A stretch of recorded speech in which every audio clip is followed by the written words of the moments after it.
Welcome to healthy हो। आज हम बात करेंगे इनफर्टिलिटी। इनफर्टिलिटी की अगर हम बात करें तो ये एक एपिडेमिक की तरह स्प्रेड आउट हो रहा है सोसाइटी में।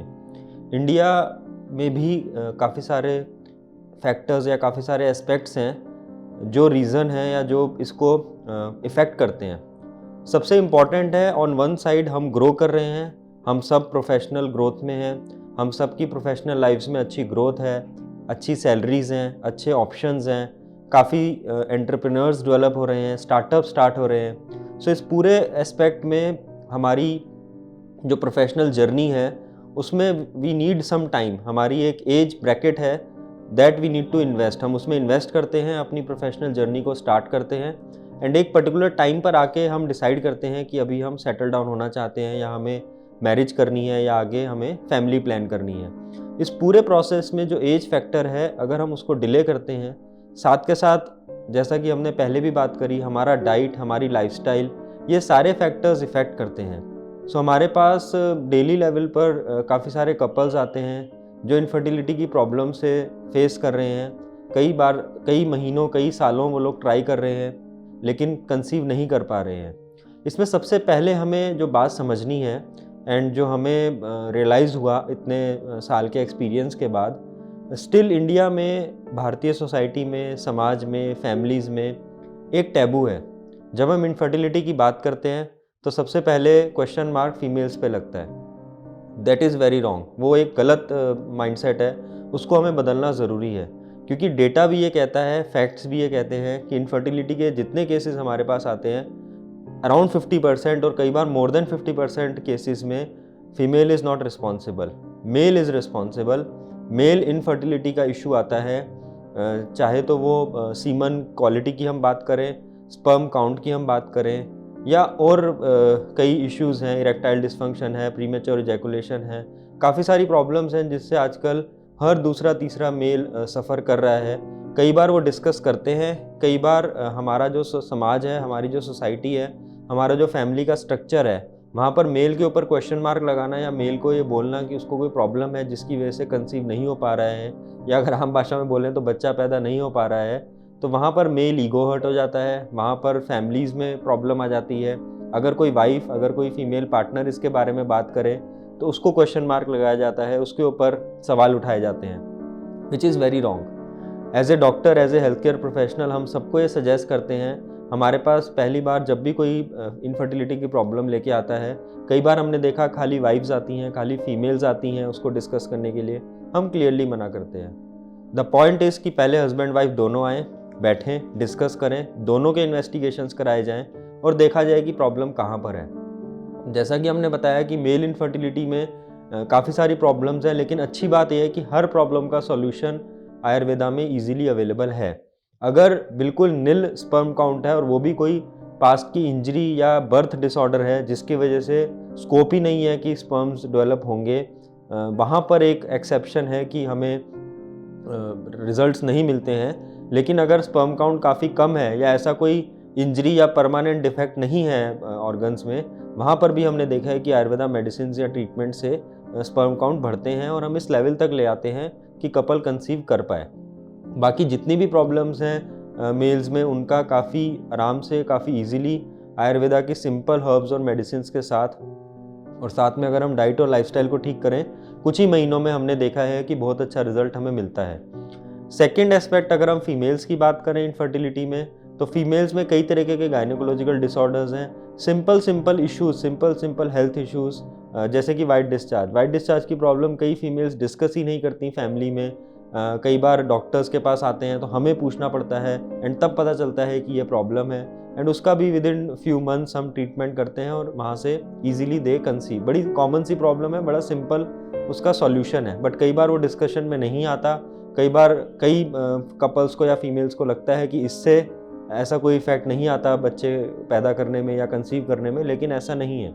उसका भी एक बहुत इंपॉर्टेंट रोल है। इसके अलावा फाइब्रॉइड्स हैं यूट्रस में, पीसीओडी है, ओवरियन सिस्ट हैं, या और बहुत सारे इश्यूज़ हैं, पीरियड्स इरेगुलर हैं, पीरियड्स नहीं हो रहे हैं, ऐसे कई तरीके की प्रॉब्लम्स हैं फीमेल्स के अंदर। एंड इन सब का भी अगर हम नेचुरली आयुर्वेदा वे में ट्रीटमेंट करें साथ में डाइट और लाइफस्टाइल को ठीक करें, तो कुछ ही महीनों में हमने देखा है कि बड़ा सिंपल सॉल्यूशन है और इजीली कई सारे आज की डेट में हज़ारों कपल्स हैं जिन्होंने कंसीव किया है।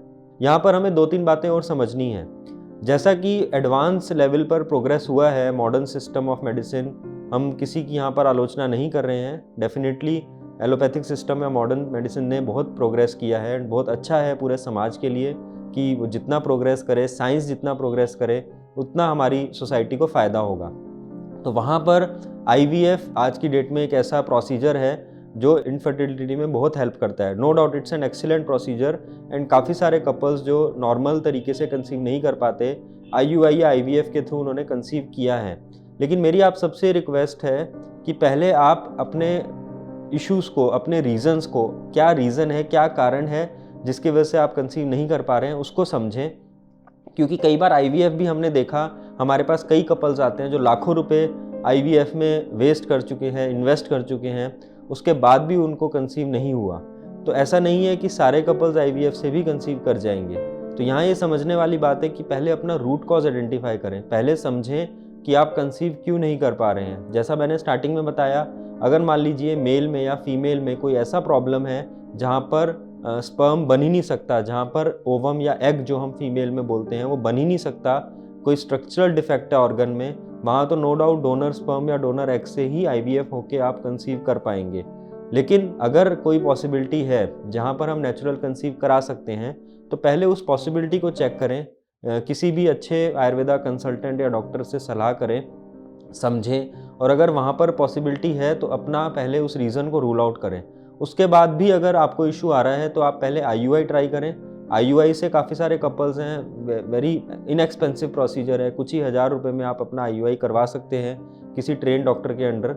And IVF will be the last option always. तो इसको थोड़ा सा ध्यान रखें। साथ ही साथ इनफर्टिलिटी के लिए मैं कुछ टिप्स आपको आज देना चाहूँगा जिसको आप ध्यान रखें।